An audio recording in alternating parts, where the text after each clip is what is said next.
আলম এমন আমার মেয়ে, কেউর কথা কেউর গায়ে লাগে না, কিন্তু আমার একটা কথা হচ্ছে যে আমার মেয়ে কোনো মিডিয়া দিতে রাখতে পারবে না। আমি তো চাবো আমার বউ মিডিয়াতে না থাকে। হ্যাঁ, এখন তার বাবা মা তারা যদি বলে যে তুমি মিডিয়াতে থাকো না, বললে সে আসে নাই, তারপর সে আইছে কাদার ভিতরে কেমনি কি আইলো কোনো খবর বার্তাও দিল না, সে আসুক খাই হঠাৎ বাড়িতে আইলো, তাহলে খাওয়াইছি আর আর পামুখী এখন এত শহর না যে আমি গেলাম বাজার সদাই করলাম। আচ্ছা, আর একটা বিষয় সেটা যদি বলে তো স্কিপ করে যাব, সেটা হচ্ছে যে আমরা যতটুকু জানতে পারছি যে একটু তাদের সংসারে মনমলন চলছে। এই মনমলনটা আপনি মিলিয়ে দিবেন কিনা মুরব্বী হিসেবে, আমরা চাই যে আপনি এটা মিলিয়ে দেন সেই বিষয়টা। কারণ আপনার একমাত্র রিয়ামনির জন্য হিরো আলম কিন্তু 2 বার সুসাইডের মৃত্যুর দ্বার প্রান্তে গেছে। সেই ক্ষেত্রে যে ব্যক্তি নিজের জীবনে পরোয়া না করে অন্যকে ভালোবাসার জন্য নিজের জীবন দিতে পারে, সেই ব্যক্তি তো কতটুকু মানুষকে ভালোবাসতে পারে। এখন সেই ক্ষেত্রে আপনি সেই ভুল ত্রুটি বুঝিয়ে দিয়ে আবার নতুন করে তাদেরকে চার হাতে এক করে দিবেন কিনা? একরকম যেমন আলম এমন আমার মেয়ে, কেউর কথা কেউর গায়ে লাগে না।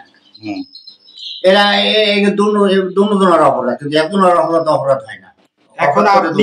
এখন যেহেতু অভিভাবক, কারণ আলম ভাইয়ের পিতা নাই, আপনি রিয়ামনির পিতা, তার মানে আপনি আলম ভাইয়ের পিতা। আপনার কাছে যখন আসছে একজন অভিভাবকের কাছে সন্তান যখন আসছে, আপনি তো সেই বিষয়টা আপনি সুরা বা সমাধান কিভাবে করবেন সেটা তো আমাদেরকে জানাবেন যে কি পরিকল্পনা রয়েছে আপনার। আমি চেষ্টা করবো, যদি পারি দিলাম, চেষ্টা করবো, আমি কিন্তু অনেক চেষ্টা করবো। আচ্ছা, এখন তো বর্তমানে আপনার মেয়ে বাড়িতে নাই, হঠাৎ করে আপনার জামাই চলে আসলো, আপনার মেয়েকে আপনি জানাইছেন? হ্যাঁ, মেয়েকে জানাইছি। জানার পর কি বলবো সে? মেয়ে আসতেছে, মেয়ে কাছে জানাইছে, মেয়ে বলছে দেখি আমি আসতে যদি পারি তাহলে আসবো। আমি চেষ্টা করবো, কিন্তু আমার একটা কথা হচ্ছে যে আমার মেয়ে কোনো মিডিয়া দিতে রাখতে পারবে না। আমার মেয়ের বাড়ি যদি পারি মিলিয়ে যেতে চেষ্টা করবো, তাহলে আমার মেয়ে বাড়িতে নিয়ে যাবে, তারা সংসার করবে, কিন্তু মিডিয়া দেখাতে পারবে না। থাকবে তার স্ত্রী, সে থাকবে, আমার অধিকার আছে, আমি বলবো। আমার কথা তো সে না শোনে, আমি বলবো তার স্ত্রী সে রাখবে, কিরকম রাখতে হয় সেরকম সে রাখবে। আমি তো চাবো আমার বউ মিডিয়াতে না থাকে।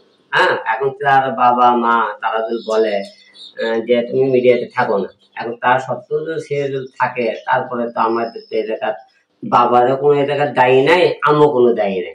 কারণ তার একান্ত ব্যক্তিগত বিষয়। বাবা যে মানা করে তুমি এসব কাজ করো না, আমি যদি স্বামী মানা করি করো না, তাহলে বুঝলেন না, এখন তার একান্ত ব্যক্তিগত বিষয়। দ্বিতীয় কথা হচ্ছে যে শোনেন, একজনের কথায় যদি মেয়ে এখানে থাকতে শুনতে পারতেন যে কার দোষ কার।